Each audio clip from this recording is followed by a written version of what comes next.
we've been going through this class, The Bait of Satan, and I just want to remind everybody what this is all about. A lot of times people don't realize just exactly how the devil works. We think about the devil, you think like a little girl in a pretty little, devil costume, and, they have that. My wife has a picture when she was younger, and she was Satan for Halloween when she was a kid. So God's done a great work in her life. The Lord literally delivered her from being Satan, which is powerful. And it's true, baby. It's true. And when you broke, you got whatever costume they got. But the devil is real, and he is a liar, and he wants to steal, he wants to kill, he wants to destroy. He does not play fair. He attacks children, the elderly, handicapped. Doesn't matter who you are, what your situation is. You're not off limits to him. And one of the ways he does that is with offense. That's what we've been talking about, that you'll get offended. Now, was anybody offended by somebody this week? By show of hands, you got offended? I got offended by somebody this week, and I had to tell them, you offended me. And they said, well, what offended you? And I said, well, when you said this, you offended me. And they were like, oh, come on. And I'm like, yeah, that was it. And they told me to check my feelings at the door. I said, well, we about to check something at the door. That was about to happen. So you have those feelings come up, and that's okay, So I said that's what offended me, and we worked it out. It was okay. And that was what our lesson was about last week, is that the first step of overcoming offense is you got to admit you're offended.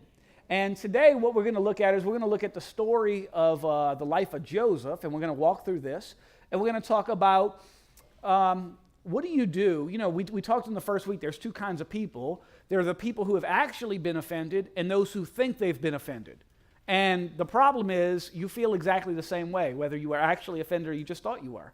And so we're going to look at how Joseph handled this. In Genesis chapter 50, which is the end of Joseph's life, it says in verses 19 to 21 of Genesis, but Joseph replied, he's talking to his brothers who offended him, and I'm going to go through this whole story, so make sure you know it. He said, don't be afraid of me. Am I God that I can punish you? Of course not. You intended to harm me, but God intended it all for good. This is a Bible verse you might want to memorize. You intended to harm me, but God intended it all for good. He brought me to this position so I could save the lives of many people. No, don't be afraid. I will continue to take care of you and your children. So he reassured them by speaking kindly to them. Now, here's the question I want us to explore today. If you have been genuinely mistreated, do you have the right to be offended? If you've been genuinely mistreated, do you have the right to be offended? How many going with yes? How many go with no? How many of you think this is a trick question? The pastor's about to get us wrong, so I'm not lifting my hand because I don't know how this works. Now, here's the deal. The answer is yes, you have the right to be offended. But when you became a Christian, you gave up all your rights. So it is a trick in a sense, right? Because what happens is, this is what it means to be a Christian. You gave up your rights and you accepted your responsibilities. That's what it is to be a Christian. You yield your rights and you take up responsibilities. And when you do this, not begrudgingly, but you realize this is actually a pathway to peace in life. That if I don't try to hold on to what my rights are, I let those rights go. And I just take up my responsibilities, the things I can control, the things I can do something about. It is a liberating and a freeing moment in life. I mean, when you become a parent, didn't that what you did? You gave up all your rights and took up responsibilities, right? It's like, I got the right to spend my money any way I want, but I have a responsibility to provide for my kids. Therefore, I don't spend my money any way I want, right? That's what life is like a lot of times. So when it comes to offense, it works the same way. Sometimes you got the right to be offended, but you willfully give up that right. And you accept the responsibility, and the responsibility is the responsibility of forgiveness and a willingness to bend. And we'll look in the life of Joseph, and you'll see this. This is Joseph's moment we just read in Genesis 50, where he gave up the right to be offended. And he took the responsibility that came with his life. He said, you know what? You intended this for harm, but God intended it for my good and for the salvation of the lives of many people. And because of that, I'm going to treat you kindly, not because you deserve it, but because God treated me kindly, and I'm going to treat you kindly. And I want you to see this. Now, let's talk about the life of Joseph. This is Genesis chapters 37 to 39. Here's a few things in Joseph's life. Now, I could assume everybody knows about Joseph, but that would be a mistake. So I'm going to fill in the gaps, okay? Now, Joseph was the 11th son of his father, and he was his father's favorite. Now, you might have a favorite child, but you probably don't tell them. Everybody knew Joseph was his father's favorite. He gave Joseph special gifts the others didn't have. He had this very multicolored rainbow. How many of you know Joseph in the Technicolor Dreamcoat? He had the Technicolor Dreamcoat, you know? And Joseph had these special relationship with his father. Because of that, he was despised by his brothers. His brothers didn't like them. If you've been in a family where somebody thinks you're the favorite, then your siblings will tell you, well, you know, you're mom's favorite or your dad's favorite. Well, you know, the favorite son can do no wrong. The favorite daughter, we know you the favorite, right? This happens, right? Now, in this situation, Joseph's brothers already didn't like him. And so one night, Joseph has a dream. He has two dreams. And he goes and he shares the two dreams with his brother. And basically, the moral of both dreams were that one day his brothers were going to be bowing down to him and that he was going to be in a position elevated and greater than all of them. So you can imagine how this went over, right? Now, how many of you know this is not a good idea, right? This isn't going good places, right? Now, I deal with this. Kids do this all the time. They start to one-up one another. You know what I mean by one-up? You know, I knew this guy, I played softball with him, and his name was Chuck, and he was a one-upper. And no matter what you said to him, he had to one-up it, right? It was like, you could say like, man, I knew this guy, and he jumped out this plane, and he had no parachute, and he landed, and he rolled, and he was safe. Nothing happened. And Chuck would say every time, that ain't nothing. Now, I'm pretty sure that's something, right? Be like, that ain't nothing. I did that, but I landed in shark-infested waters and had to punch a shark in the face like, Chuck, you didn't do that. Like, we all know you didn't do that. You can just stop. But he was like that. Everything was a one-up. Like, I got a better story than that. Let me tell you, that ain't nothing. That was his famous, that ain't nothing. And people are like that. Kids are like that. And that's kind of what Joseph's attitude was. Like, let me tell you why I'm better with you. Hey, guys, I just want y'all to know I had a dream from God. And God told me I'm better than y'all. And y'all are going to be bowing down to me, just for the record. Now, his brothers did not take kindly to this. It bothered them so much, the animosity that they had towards him because his father favored him, as well as this idea that he thought he was better than them, that they actually plotted to kill him. And so they were going to kill him, and they threw him in a pit, and they were just going to leave him to die. And they took his coat that he was famous for wearing all the time, just to show off how favored he was of his dad. And they ripped it up, and they put blood all over it, and they were going to say some animal got him, and it tore up his coat, and we don't know what happened. And so they were going to leave him, and then one of the brothers named Judah, and these are the 12 tribes of Israel. So anybody remember what tribe Jesus was born from? Judah. So this is Jesus' ancestor. Judah says, well, you know, the problem is if we kill him and we just leave him here to die, we don't get nothing for it. Why don't we instead sell him into slavery? So they pull him out the pit and they sell him to a slave trader walking by. So that way they can get some money for their brother. Then they go back and they tell their dad, Joseph's dead. You know, cold-blooded, right? Now, let me ask you this. Do you think Joseph had the right to be offended by his brothers in this situation? Anybody with a show of hands, can I get a like, yeah, that's probably offense worthy, right? Like you think your brother's bad. You think your sister's hard to deal with. Now, I want you to understand just how big a deal this was. Because when you read this story, you don't really just get this if I don't explain this to you. In these days, if you were born a slave, you actually could work your way out of slavery. That if you'd spend enough time working and enough effort, eventually your slave owner might, out of graciousness and kindness, free you. But if you were purchased as a slave, if you were bought as a slave, you would never be free. Because you started as a slave later in life, and that slave owner had to get enough money's worth of work out of you to make it worth the purchase of you. You'd never be free. So it was actually a worst case scenario he was a rightful heir. He was the heir to property and to land and the cattle. His father was wealthy at the time.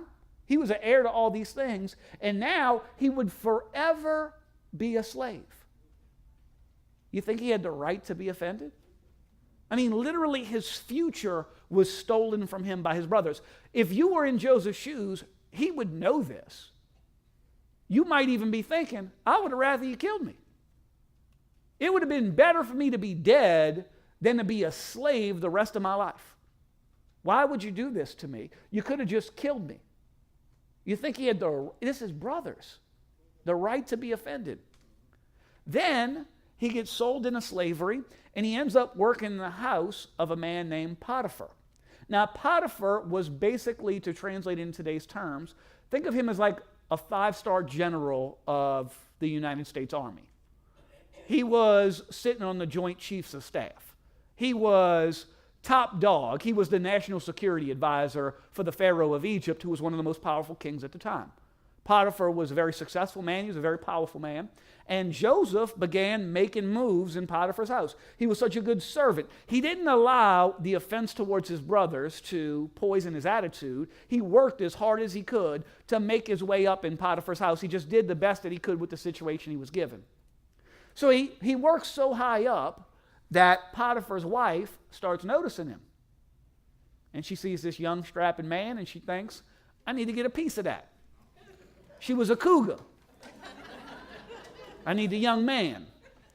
So she's got eyes on him. Shouldn't I say that? I shouldn't have said that, Terrell. I'm sorry.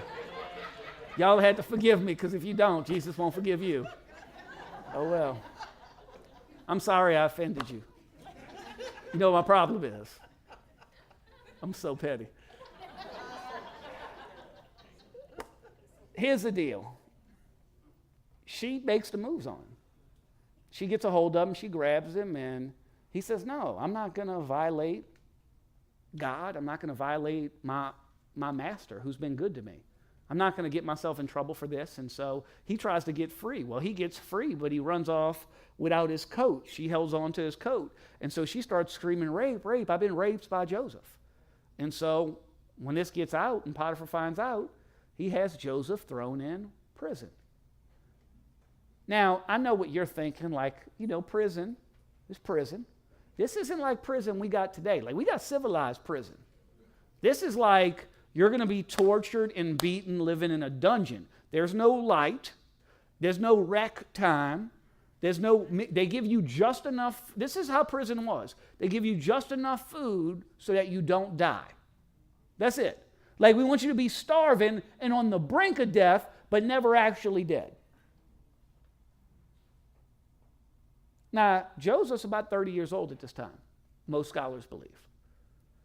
So you got a lot of life left in prison. Now, do you think Joseph was offended again? Yes. Now, who do you think he was offended by? Potiphar's wife? Who else? You know who I would be offended with if I was Joseph? God. You think he was offended at God? Now, I know all of y'all are spiritual and nobody has ever been offended with God, right? But I'm going to show you, this is what brings offense in your relationship with God. When you feel like you did the right things and God didn't bless you for it. That's offensive. I don't understand, God. I did everything the right way, and this is what I got. God, This is the worst part. It's not disbelief. You don't stop believing in God. You very much believe, but you mad at him. I'm offended. I did everything. I tithed. I served in the church. I gave my time. I gave my energy. I did everything I had, and you let this happen. That just isn't right. You let my mama die. You let my dad get sick. You let my children go through what they went through. You let my son, my daughter, you let me get fired at work. You let me. You know, we get all the credit when we do something right. God gets all the credit when something goes wrong, right? Like, why'd you let this happen? This happens for more people than I could ever imagine. So many people go to church every Sunday and are disenchanted with God, offended with God, because I did all the right things and this is what I got. This just isn't fair. This isn't right. How could you let this happen? If I'm Joseph, I'm sitting there going, oh, time out. So you telling me if I would have slept with the woman, I'd be straight. I mean, you think logically how this goes through, right? I mean, Joseph's sitting in prison, and he's thinking, I should have just slept with the woman. Here I am trying to be godly, and look where it got me. This is offensive, God. He was offended at her. But I think even more importantly, he was offended at God. I should have just, because see, this is what we believe. We believe if we obey God, everything goes right.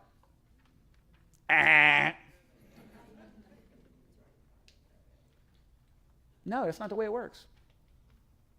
Everything goes righteous, and God still got his hand on it, and God still leads us through, and God, it's going to be better in the long run. But sometimes you go through temporary hardship and heartache and difficulty before you get to the meaning and understanding, and you begin to understand why you went through what you went through. Sometimes it takes 10, 15, 20 years, 30 years. Then something else happens and the puzzle begins to start making a little bit of sense. I think Joseph is sitting in prison and he's offended with God. And here's what happens. We start to get well, if it weren't deception. Now it becomes other people, right? Well, if it wasn't for my brothers, I wouldn't be here. If it wasn't for me being holy, I wouldn't be in this situation. If it weren't for Potiphar's wife, I wouldn't be here in prison. If it wasn't for Judah, I just would have died in a pit and my life would have been even better than it is now. If it weren't for this person, if it wasn't for that, if it wasn't for this, if it weren't for you, if it wasn't for my husband, if it wasn't for my wife, if it wasn't for these kids I got stuck with, if it wasn't for this job or this boss or this supervisor or my parents, if it wasn't for my parents, then I'd be in a different situation. I was reading this story about a man named Percy Ross who was very famous in the 60s and 70s because he had a show where he basically decided he was going to give away millions of dollars. And you would just write in with a request if you wanted money from him. So you wrote in and he would tell you, hey, I'll give you money or I won't give you money based on what your request was. And my friend that was writing about this, he was just saying how he remembers his favorite one that the guy wrote is somebody wrote in and said, you know, I'm one of 9 kids. And my mother is very sick, but she really loves planting a garden. But we live where it's cold, and she can't plant in the winter, but that's what she gets joy from. So if you would just send us $400, then we could get a greenhouse, and Mama could be happy in the winter, even though she's sick. So he wrote back and said, well, you know what? I'm going to take you up on this request. And I'm going to act as though I'm one of Mama's kids. And because I'm one of the 10 kids, I'm going to send you $40. And the other 9 of you can put up the other 40 each. Because I ain't never met a person in the United States that couldn't scrape together $40 for Mama. Here's my first 40. And he sent him $40. And I just thought, you know what? That's a different way of thinking, isn't it? It's like we all think, well, if it weren't for my situation, or if it wasn't for this, if it wasn't for that. Sometimes God's got us right where he wants us because he's trying to show us something and teach us something. He's trying to take us through the fire. I was talking to a couple just before this. We go through the fire of God. It's either consuming or refining. The Bible says our work is tested. We find out whether it's made out of gold and silver or hay and straw. How they test it? With fire. What's the gold and silver do? Purifies. What's the wood and hay do? That's it. Sometimes we just get tested by the fire as we go through. Can I just say this to you? No one can get you out of the will of God. Nobody else can do that to you. We were all tracking along God's will until you showed up. Nah, nobody really has that kind of power. And see, Joseph had to be thinking, remember what started this whole thing? His dream. Where did the dream come from? God. God gave him the dream. And he's thinking, man, God had this awesome dream for my life, and now my brothers and this woman have ruined it. In Genesis 37, verses 18 to 20, it says, when Joseph's brothers saw him coming, they recognized him in a distance, and as he approached, they made plans to kill him. This is right at the beginning of his life, when they find out about the dreams. Here comes the dreamer, they said. Come on, let's kill him and throw him into one of these cisterns. Then we can tell our father a wild animal has eaten him. And then look what they say. Then we'll see what becomes of his dreams. They actually set out to destroy God's will in his life. That was their purpose. They said, oh, that's what God wants? We're going to mess that up. But you'll see when we get to the end of this, they weren't able to, because people can't do that. No one has that power in your life. Nobody. James 4:13 through 15 says this. Look here, you who say, today or tomorrow we're going to a certain town and we'll stay there a year. We'll do business there and make a profit. How do you know what your life will be like tomorrow? Your life is like the morning fog. It's here for a little while, then it's gone. What you ought to say is, if the Lord wants us to, we will live and do this or do that. Here's what he's saying. How many of you know you're going to be alive tomorrow? Zero. Nobody knows. So you should just say, well, you know what? If it's the Lord's will and I'm alive tomorrow, because if it's the Lord's will to take you out tonight, what's happening? You're going out, right? And how can God kill you? Any way he wants, right? I mean, you be sleeping and have a brain aneurysm. I'm just saying, it could be like this. You think you got plenty of time, right? How many of you think you got plenty of time? By show of hands. Oh, the rest of y'all plan on going tonight, right? This is.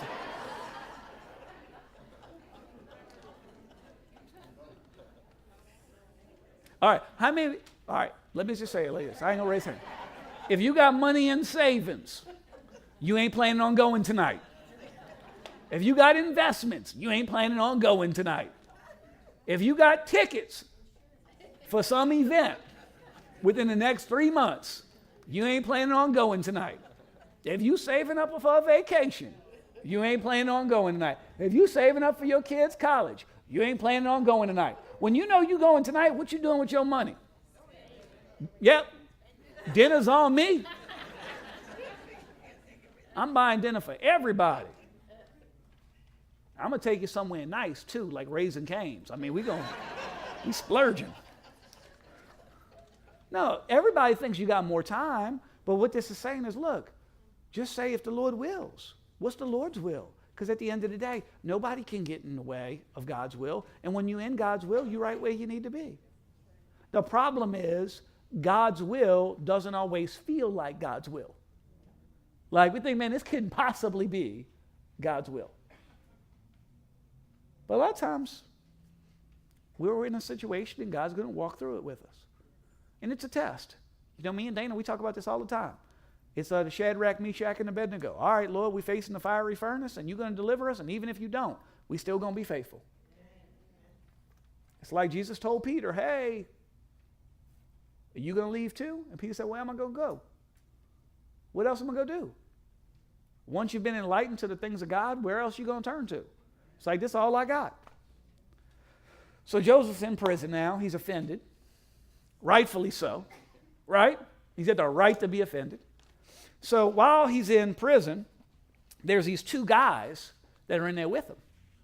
And one of them comes to him and he says, man, I got this dream. Would you interpret it? And another one says, I got a dream. Would you interpret it? So the first guy says his dream, and Joseph says, well, you're going to die. That's what your dream tells you. And the other guy says, well, what's my dream say? And he goes, well, your dream says you're going to be restored back to your rightful place, and you're going to have more authority than you ever had. And Joseph says, look, when you get there, don't forget your brother. So the guy says, I got you.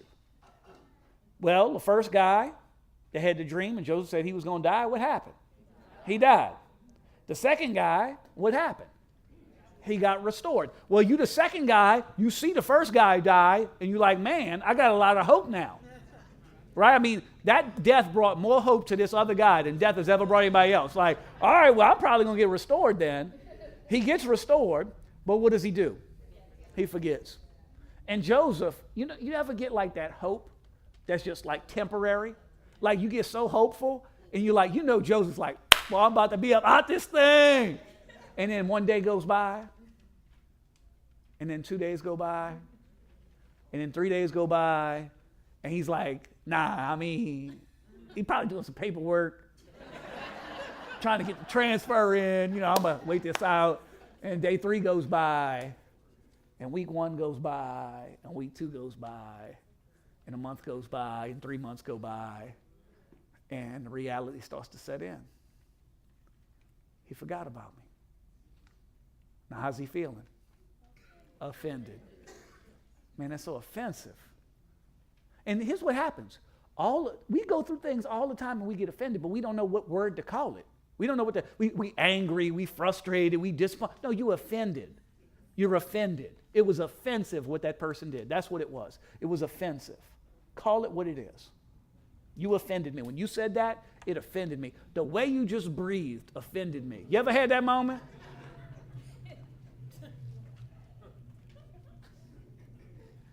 I don't know if I should be worried that my wife just thought that was funny. I don't know. So he gets forgotten, and he's offended again. But then what happens is the Pharaoh has a dream. He says, man, I need somebody to interpret this dream, and nobody can do it. And that guy that was restored to a position of high honor, now he realizes there's something in it for him. So he goes, ooh, I just remembered. They got this dude in prison. He can interpret your dream. Imagine how desperate the Pharaoh is to interpret this dream when he's like, yeah, bring the guy up from prison. And so Joseph gets the call up to the big leagues. Give me the right-hander. And he comes up, and the Pharaoh tells him the dream. He says, oh, I know exactly what it means. It means this. Now, I want you to think about this. What got Joseph into trouble? Not just that he had a dream, how he interpreted it. Now, did he interpret it correctly? Yes, he did. But when he delivered it, how was he treated? Can I just tell you one of the most frustrating moments in life? When you give somebody good counsel, and then they get mad at you for it. Doesn't that make your head want to blow off? Like, now they ain't mad at you. It's like, I'm trying to help you. He interprets the dream correctly. So here he is, interpreting dreams in prison, and now interpreting dreams for Pharaoh. And it was, did he still have faith and trust in God? Because the last time he did this, what happened to him? It's what got him off track. So now here he is, dealing with the Pharaoh, and he says, this is what the dream means. And the Pharaoh is so impressed by Joseph's accurate interpretation, because literally it was that there was going to be a feast for 7 years and a famine for 7 years. And he said the key is to store up rations during the feast so that when the famine hits, you're okay. Because if you don't, all the people are going to die under your watch, and you're going to go down as the worst Pharaoh ever. But if you save up provisions during the 7 years of feast, when the famine comes, you made preparations. Guess what that makes you? A genius. A genius. And so that's just what happens. And the Pharaoh's so impressed that he promotes Joseph to the highest position in the land. Then what happens is the famine hits. Because the famine hit, Joseph's rich family, with all their land and all their cattle and all that they had, find themselves in trouble. They're starving. And so the dad sends them to Egypt, because Egypt's got food, to go try to beg for help. And they find themselves in front of Joseph, at his feet, fulfilling his first dream. And now he's got authority and power, and he's offended. What do? See, here's where most people are vindictive. Most people in this situation, 99% of people would be vindictive. I mean, it's been 20 years of slavery and prison.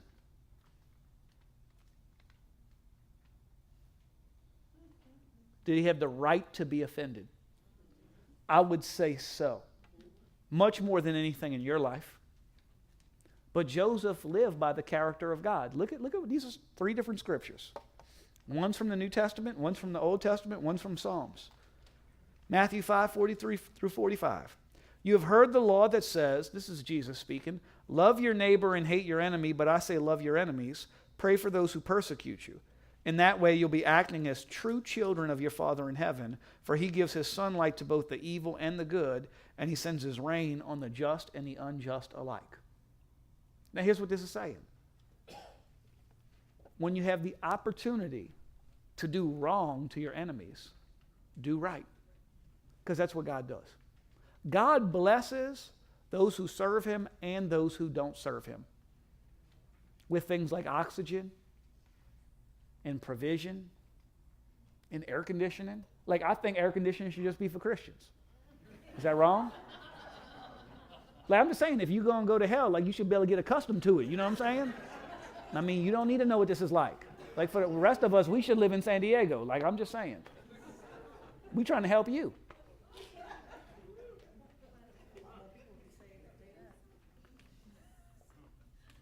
You know, I'm trying to ease you in. No, he says, that's not what you do. God says, I treat those who don't love me well. I still bless them. I still provide for them. I give them the sunlight. That's, in this in this context, it's the growth for their crops. I send them the rain and the sunlight. That's how they produce more. That's how they grow more. That's how they get more money. That's how they get more resources. I'm good to them. And in the same way, you should be good to those who deserve it and to those who are offensive. And that's hard. It's super hard. Genesis 45, verses 5 through 8. This is Joseph. He's talking to his brothers. His brothers went home to report back to their father there was food in Egypt. Joseph said, I want you to bring my father back with you. So when he gets back, he reveals who he is. And he says, don't be upset and don't be angry with yourselves for selling me to this place. It was God who sent me here ahead of you to preserve your lives. This famine that has ravaged the land for 2 years will last 5 more, and there'll be neither plowing nor harvesting. God has sent me ahead of you to keep you and your families alive and to preserve many survivors. So it was God who sent me here, not you. And he is the one who made me an advisor to Pharaoh, the manager of his entire palace, and the governor of all of Egypt. Now you think about this. The lineage of Jesus would have been destroyed if Joseph would have got revenge. The line of Judah. I mean, if you Joseph and you killing one of your brothers, Judah's got to be the first one, right? He's the one who said, no, let's sell him into slavery. But no, Joseph says, you know what? You tried to put me here, but it was God who really put me here. And God put me in slavery, and God put me in prison, and God put me in the position of highest authority of Egypt. I'm where I'm at because of God. And that's enough. I'm where I'm at because of God. You didn't put me here. God put me here. And even though you intended it for harm and evil, God intended it for my good. And God worked in my life, and he blessed me. And he encouraged me. And he strengthened me. I'm telling you, this is hard, but it's godly. Psalm 105, verses 15 through 22. This is talking about Joseph.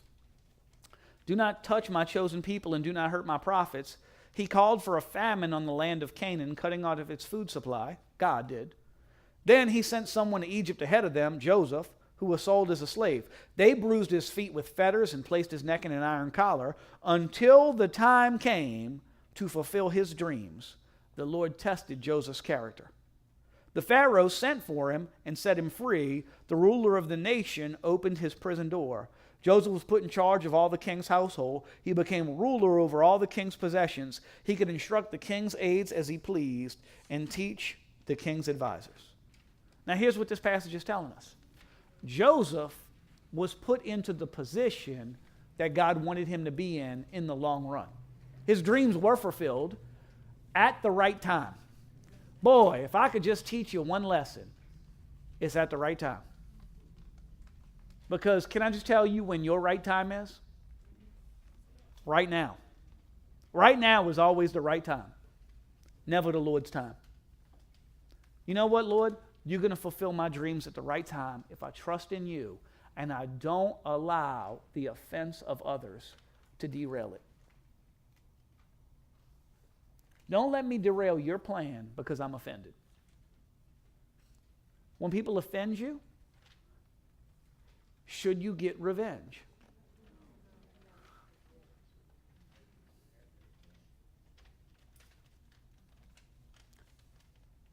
Now, we can all say, no, of course not, Pastor. But how are you going to feel when you get offended? Now, let me explain to you. Like, we think like, oh, somebody murdered my child, and so I'm going to murder them. I'm not going to do that. No. This is simple, right? Somebody tells you off. What do you want to do? Tell them back off, right? Oh, that's what we doing? Okay, I know. When somebody flicks you off in traffic, do you want to get revenge? Right? Okay, let me do this. You find out somebody at work sabotaged your promotion. Then you get promoted over them, and it's time for them to get a promotion.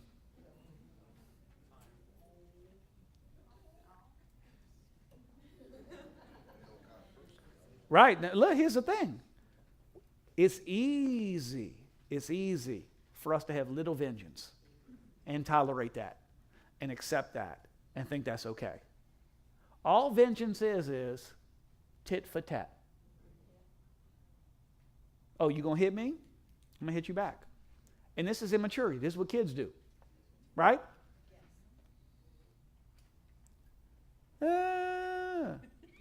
What happened?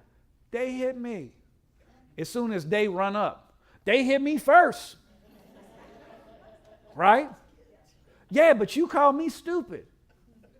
That's because you are stupid. You know, it's like no.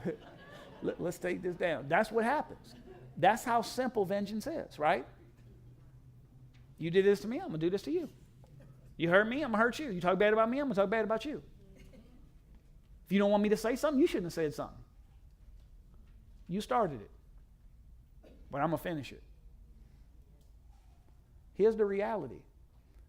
When you learn to identify offense, that's what prevents you from taking vengeful actions and having vengeful attitudes.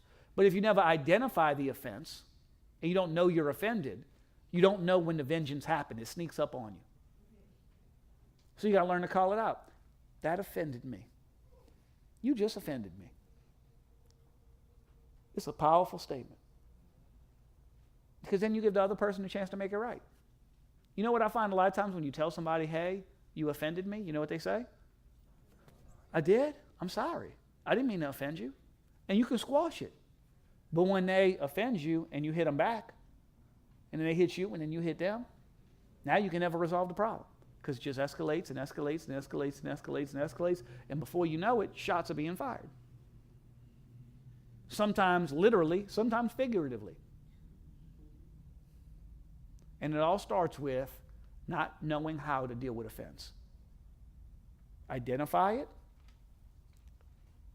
acknowledge it, and then we start the process of letting it go. Now we're going to get even deeper in how you really do this as we go on. But I want you to see, it starts with the perspective and the mindset of, you have the right to be offended. You do. But you're going to release that right. Did Joseph, of anyone, have the right to be offended?